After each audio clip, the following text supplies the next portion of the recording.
था। आदि शंकराचार्य के साथ एक स्त्री ने बोला था वो एक राजा के शरीर में प्रवेश किया था। आदि शंकराचार्य वो किस लिए किया था? आप सभी चैनल को सब्सक्राइब कर लीजिएगा। जो भी यूट्यूब पर देख रहे हैं चैनल को सब्सक्राइब कर लीजिए और शेयर कीजिएगा।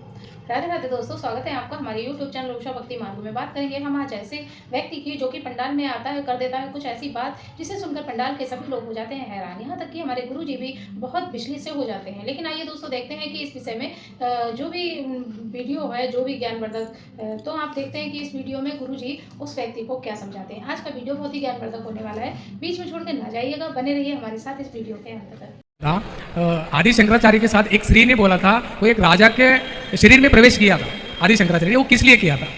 जय श्री राधे कृष्ण भक्तों। तो आज की कथा के प्रश्न उत्तरी में एक महिला ने गुरुजी से प्रश्न किया कि गुरुजी, आप कहते हो कि हर पत्नी को अपने पति की सेवा करनी चाहिए, लेकिन अगर पति रात को दारू पीकर देर रात घर आए तो क्या पत्नी भूखी प्यासी बैठकर उसका इंतजार करती रहे? क्या पति धर्म निभाने का काम सिर्फ पत्नियां ही करे, पति कुछ ना करे? तो चलिए भक्तों देखते हैं महाराज जी इस महिला के प्रश्न का क्या उत्तर देते हैं। ये घटना है मंडन मिश्र की। मंडन मिश्र के यहाँ पर आद्य शंकराचार्य जी शास्त्रार्थ करने गए तो मंडन मिश्र बहुत बड़े विद्वान राजा थे, उन्हें पराजित कर दिया। उनकी पत्नी बोली कि मैं शास्त्रार्थ करूंगी आपसे। शंकराचार्य जी बोले आप भी कर लो। तो उस राजा की पत्नी ने ये प्रश्न कर लिया कि स्त्री में काम कहाँ विराजता है। हाँ सही। तो अब ये देखो, ब्रह्मचारी संत थे, इनने शादी तो की नहीं थी, तो सारा वेद पुराणों का ज्ञान तो था, पर स्त्री का ज्ञान नहीं था, क्योंकि शादी विवाह हो तो गृहस्थ ही जानता है स्त्री का ज्ञान। अब ये तो ब्रह्मचारी थे। तब इन्होंने कहा कि मुझे 6 महीने का समय दीजिए। तब एक मरा हुआ राजा जो शिकार खेलने गया था वो मर चुका था, तो मरे हुए राजा के शरीर पर इनके पास ऐसी विद्या थी कि अपनी आत्मा किसी दूसरे के अंदर डाल देते थे। तो वो जिंदा होकर 6 महीने उसकी पत्नी के संग रह करके वो सारा ज्ञान प्राप्त किया और वापस उस शरीर को छोड़ के शरीर में आके ज्ञान दे दिया। इसलिए उन्होंने शरीर चेंज किया था। और एक प्रश्न है, हमने तो आपको पहले गुरु नहीं बनाया था, फिर भी आप सपने में आके भागवत पढ़ने के लिए बोला था। उस सपना सच मानो क्या झूठ मानो?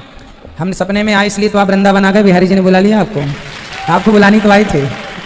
राधे गुरुजी आपका धन्यवाद। किस बात का? हम जनवरी में आए थे ना, आपसे बात किए थे, हमारे पति नशा करते थे तो ये सारे नशा छोड़ दिए। वाह, कथा सुन के सब छूट गया। हाँ गुरुजी, वाह। और आपकी कथा हम बराबर सुनते हैं, सुबह 6 बजे सुनते हैं और हमारे जीवन में बहुत बदलाव हुआ बिहारी जी की कृपा से। बिल्कुल, भगवान जो भागवत से जुड़ जाता है उसके जीवन में बदलाव तो आना निश्चित ही। गुरुजी हमारे पति बात करें। कराइए। गुरुजी राधे राधे, श्रीमन नारायण। हम महाराज जी आपके यहाँ 6 जनवरी को आए हैं। कोई विश्वास करे ना करे, हमको उसी दिन से इतना विश्वास गौरी गोपाल पे हो गया है कि हम बहुत सुधर गए। बिल्कुल, ये गौरी गोपाल भगवान की कृपा है। जो गौरी गोपाल भगवान का दर्शन कर लेता है निश्चित उनकी कृपा बरस जाती है। काफी लोग को जोड़ दिए, हमारे साथी लोग आए हैं, दुकान में रहते हैं, काफी लोग को जोड़ दिए हैं। दोबारा मैं आया अप्रैल में, हम वहाँ से ठान के चले गौरी गोपाल जी हमें एक प्लाट दिया दो लखनऊ में। यहाँ से जाने के बाद हमें प्लाट भी मिल गया उनमें से। वाह, ये हमारे नारायण जी की कृपा है, श्रीमन नारायण। आपके लिए कुछ लिखा था महाराज जी, मैंने आपने सुना भी होगा। सुनाइए। वृंदावन में चलता मेरी राधे का राज है, जहाँ माताओं की सेवा वो गौरी गोपाल है। बेसहारा माताओं को दे रहे सहारा वो दासों के दास अनिरुद्ध जी महाराज है। आपकी कथा से तो छूटती शराब है, आपकी कथा से सबके बनते बिगड़े काम है, भूले भटके प्राणियों को ला रहे हैं राह पर। ये तो बस आपकी कथा का ही प्रभाव है। धन्य है वो माँ जिसने जन्म दिया आपको, करता हूँ प्रणाम मैं ऐसे माँ बाप को। प्राणियों के नष्ट कर देते हो पाप को, दिल से है दुआ अनिरुद्ध जी महाराज को। खुश रहिए। ये बहुत अच्छा लिखते भी हैं, बहुत अच्छा गाते भी हैं। मैंने सुना है आपकी बात को, बहुत अच्छा पूरा सुना है हमने आपके भजन को। आप कहते हो कि पति ना आए, पति के बगैर खाए बगैर खाना नहीं खाना चाहिए, तो वो पति उनकी शराब पीते हैं, रोज घर में भोजन नहीं करते हैं, तो पत्नी कैसे भूखे रह जाएं? नहीं, ऐसे दुष्ट पति के संग कैसे निभेगा पातिव्रत धर्म? ऐसे पति भी थोड़ा ठीक ठाक हो तब ना निभेगा। साइकिल के दोनों भैया ठीक हो तो गाड़ी चलती है। दुष्ट पति है तो आप तो खाली करो, कहाँ शराबी के चक्कर में भूखा मरेंगे। हाँ तो वही गुरुजी मेरे पति भी हिसाब किताब का हो तो ठीक भी है। क्यों जी? पत्नी का धर्म ही है कि वो पति की सेवा करे। क्या पति का धर्म नहीं है कि वो भी पत्नी धर्म निभाए? हाँ गुरुजी, वो पी कहते हैं तो खाना खाते नहीं हो, बेचारी रह जाती है ऐसे। तो उनसे बोलो खाया पिया करो शराबी के चक्कर में। श्रीमन नारायण गुरुजी। जय श्रीमन नारायण। उनको बोलना कथा सुनवाए पति को, तो वो भी अच्छा इंसान बने। हम आपका कथा 2 साल से सुनते हैं, हमें बहुत अच्छा लगता है, लेकिन हमारे घर में जन्माष्टमी कोई नहीं मनाता है। क्यों? 2 साल से कोई भी नहीं मनाता, लेकिन अब हम मनाना चाहते हैं जन्माष्टमी। बिल्कुल मनाइए। और 2 महीने हमारी बड़ी सास खत्म हो गई तो सब लोग बोलते हैं कि 1 साल तक कुछ त्योहार नहीं मनाया जाएगा। तो उनसे बोलना 1 साल तक खाओ भी मत, खाएंगे पेट भर के खूब। वही हमें सब मना बस करते, पूजा पाठ नहीं करेंगे 1 साल तक। वैसे ही कौन सा करते थे, बहाना और मिल गया कि मर गए तो नहीं करें। और मैं महाराष्ट्र से संभाजी नगर से हूँ। मेरी अभी सगाई हुई है पिछले 1 मंथ के पहले। तो मम्मी अभी हम इधर आए थे दर्शन करवाने के लिए, तो मम्मी ने लड्डू गोपाल लिया है, तो वो लड्डू गोपाल उनको उधर अब मुझे देने वाले हैं। वो जब नवंबर में शादी होने वाली है तब वो लड्डू गोपाल देने वाले हैं, तो उसका कुछ पूजा वगैरह कुछ करके फिर देना है या वैसा ही देना है? नहीं तो आप लोग अभी से पूजा करो, आप खुद पूजा किया करो अभी से, फिर जब आपकी शादी हो तो आपको दे देंगे, फिर ले जाके वहाँ करना पूजा। अच्छा, वो फिर लेके जाना के बाद में? तो छोड़ के जाएंगे क्या? अच्छा अच्छा। और घर में थोड़ा मम्मी के यहाँ ना ऐसा हॉस्पिटल चालू रहता है, सुख शांति नहीं रहती है, तो उसके लिए क्या करना चाहिए? उनको बोलना कथाएं सुना करें। हाँ। और ज़्यादा से ज़्यादा अच्छे से अच्छा खाओ, योग करो, है ना, सदा भगवान के ही आश्रित रहो। धर्म धन धन की शुद्धि होती है धर्म करने से। अच्छा। यदि हम धर्म नहीं करते तो वो धन तो जाएगा, या धर्म में जाए या फिर हॉस्पिटल में जाए। हाँ हाँ हाँ। तो या उसे धर्म से जोड़ो धन को, तब वो हॉस्पिटल में बंद होगा। अच्छा। धन की 3 गतियां हैं, दान भोग नाश। हाँ। या तो धर्म से जोड़ दो, हाँ। खाया पिया अंग लगेगा, दान दिया संग चलेगा, बचे खुचे में जंग लगेगा, यही है धन। ठीक है, नमस्कार जी। राधे राधे, जय श्रीमन नारायण। राधे राधे गुरु जी। जी मेरा नाम दास सतीर सिंह है। मेरा प्रश्न है कि प्रहलाद पिता हिरण्यकश्यप की मृत्यु किस स्थान पर हुई, जबकि हमारे पूर्वज कुछ अलग स्थान मानते हैं, लेकिन आप पहले अपना आंसर दीजिए। मैंने देखा तो नहीं है, सुना है। अभी कुछ दिन पहले ही चर्चा कोई कर रहा था, ये मध्य प्रदेश झांसी दतिया के आसपास की कोई बात थी या कहीं की, अभी पूरा ध्यान नहीं है। बता रहे थे वो गांव आज भी है जहां प्रहलाद जी का। वो गांव गुरुजी, अब मैं थोड़ी आपकी बात काट कर कुछ कह सकता हूँ? बिल्कुल जी, पूरा कहिए, हमें इसका ज्ञान नहीं है। वो गांव कौन सा है इसका हमें नॉलेज नहीं है। गुरुजी वो गांव है फालेन।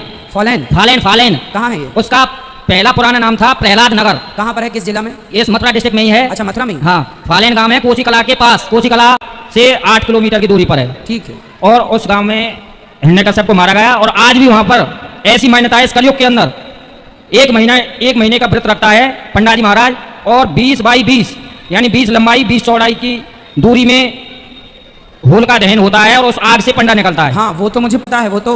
और आप साधारण आमंत्रित हैं, मैं उसी गांव का। अच्छा अच्छा, आप उसी गांव के? उसी गांव से बिलोंग करता हूँ। तो ये जो आप कथा बता रहे हैं, ये तो हमने कथा में आपको कई बार बताया है कि वो आज भी जलते अंगार में चलते हैं।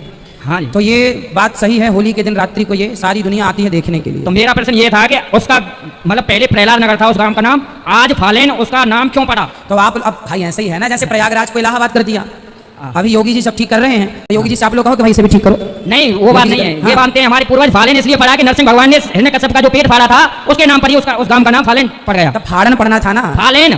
तो फालन अलग हो गया ना।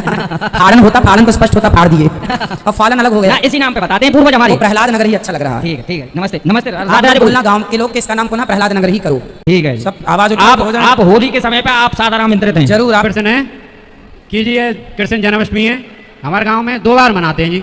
एक बार आज की है, एक बार कल मनाएंगे। हाँ हाँ, तो 2 अष्टमी है ना, तो हमें जी ये कल की मनानी चाहिए, आज की। कुछ लोगों ने आज मनाया, कुछ लोगों ने कल, आपने कल मना लेना। अब जी हमने आपका गुरु मंत्र लिया है, और जी हम आपकी गुरु इच्छा से बिल्कुल कल मनाना चाहते हैं। आज हमने प्रसाद भेंट कर दिया। आपके गांव जरूर आएंगे प्रहलाद जी का दर्शन करने के लिए। हाँ जी, जय श्री नारायण गुरु। खुश रहिए, खुश रहिए। राधे राधे गुरु जी। मैं इंदौर से आया हूँ। इंदौर? हाँ, इंदौर से। आपका एक चक्कर मैंने भागवत से मेरे दोस्त के यहाँ पर बहुत पहले जब आया था वहाँ सुनने के लिए, मेरे को जब से आपसे मिलने की बहुत इच्छा थी, आज मेरी यहाँ पे इच्छा हो गई आपसे पूरी मिलने की। मैं कहा मैं जब भी कोई धार्मिक काम करता हूँ और वहाँ पर कोई गलत काम कोई करता है, मेरे को बहुत गुस्सा आता है, कोई व्यक्ति गलत काम क्यों करता है। यहाँ तक कि मैं अपनी पत्नी को भी कभी कोई गलत काम करते हुए देखता हूँ ना, तो मेरे को बहुत गुस्सा आता है कि मैं उसको कैसे समझाऊँ कि वो धार्मिक काम करे। हाँ, तो गलत काम तो किसी को नहीं करना चाहिए, आप सही हैं अपनी जगह। मैं कहा समझती नहीं मेरी बात का, कि मेरे अंदर कायदे कानून से चले। मैं चाहता है कि जैसे मैं चल रहा हूँ धार्मिक काम करने के लिए, ऐसे मेरी पत्नी भी काम करना, वो घर गृहस्थी बस घर जीना चाहती है, उसका घर गृहस्थी अच्छा लगता है। हाँ, तो पत्नी है ना, तो घर गृहस्थी भी तो जरूरी है ना बेटा, बैलेंस बना के चलना है ना। मैं उसको समझा जैसे घर गृहस्थी ठीक है, ऐसे बताओ भगवान के भजन कीर्तन किया कर। घर गृहस्थी बुरा नहीं है, घर गृहस्थी संभालना है, पर ये नहीं कहना कि मेरा है, ये कह के कि भगवान का है। ये भाव से आप गृहस्थी भी संभालें, गृहस्थी जरूरी होती है। हाँ, मैं बोलता कि अपन यहाँ चलना है, तो वहाँ बोलते कि मेरे को नहीं चलना है, मेरे को टाइम नहीं है। मैं बहुत उसका समझाता है कि थोड़ा आपकी पत्नी आई आपके साथ, बात करा दो हमारी। आगे आ जाओ थोड़ा सा, देख लो कहाँ है। मैं उसको बहुत बोलता है कि जब अपना शरीर का ध्यान देगा, मैं उसको इनकी पत्नी हाजिर हो, बुला लो जल्दी, जब तक दूसरे को माइक दे दो, जब तक वो आ रही हैं। राधे राधे गुरु जी। जी राधे राधे। आपके चरणों में कोटि कोटि प्रणाम। खुश रहिए। MP नरसिंहपुर से आया जी। वैसे तो आपकी कथा से सब सवाल के जवाब ऐसे मिल जाते हैं, लेकिन गायत्री मंत्र नहीं का जाप करना चाहिए। यज्ञोपवीत हो गया हो आपका तो कर लीजिएगा। गुरु जी, हमारे बच्चे स्कूल जाते हैं, तो वहाँ प्रार्थना में तो। हाँ, प्रार्थना में कराते हैं आजकल स्कूलों में जी, तो कराते तो हैं, पर कराना नहीं चाहिए। अब कराते हैं तो अब किस किस को मना करेंगे। ठीक है, इसलिए और भी मंत्र हैं, दूसरे मंत्र हैं, सरस्वती मंत्र हैं, वो कर लें। जिसको वेद ही मना करे, यज्ञोपवीत यदि हो गया है तो कोई दिक्कत नहीं है। ठीक गुरु जी, राधे राधे। राधे राधे गुरु जी। जी, क्या कह रहे हैं आपके पति? प्रपंच में लगी रहती हो? कहाँ प्रपंच करती हो? तो काम रहता है, वही घर का काम करती हो अपना। नहीं, काम अच्छा है, पर पति धार्मिक है, थोड़ी सी आप भी धार्मिक हो जाओ पति के लिए। तो कोशिश करें ना गुरु जी, अब एकदम से तो कोई बन नहीं जाएगा इनकी तरह धार्मिक, धीरे धीरे हम भी कोशिश कर रहे हैं बनने की। धार्मिक होना अच्छी बात है कि बुरी बात है? अच्छी बात है। तो आपके पति अच्छे हैं कि बुरे हैं? अच्छे हैं। अच्छा, चलो आपके लिए अच्छे हैं। आपकी पत्नी अच्छी है कि बुरी है? मेरे तो पत्नी बहुत अच्छी है, बस ये मेरा कहना सुने, मेरा काम करे तो मेरे को बहुत अच्छा लगा, खुशी रहे। मेरे को उसके दुख भी होता है जब उसको डांटता हूँ, चिल्लाता हूँ, और उसके ऊपर कभी प्यार भी आता है बहुत मेरे को। कोई बात नहीं, केवल प्यार ही किया करो। मैं जब ये गलत काम करते हैं बहुत चिड़ बैठा बहुत मेरे। कोई बात नहीं, अच्छा है। गलत काम से रोको अपनी पत्नी को, बेचारी का नरक जाने से आप बचा रहे हैं उनको, ये ठीक बात है। साथ में ही रहना हमेशा, यहाँ से वहाँ तक साथ में। अब गलत काम करोगी तो फिर आप वो चले जाएंगे बैकुंठ, आप चली जाओगी नरक। आपके पति चाह रहे हैं कि वहाँ भी संग ही रहो, है ना, इतना प्यार करते हैं आपसे।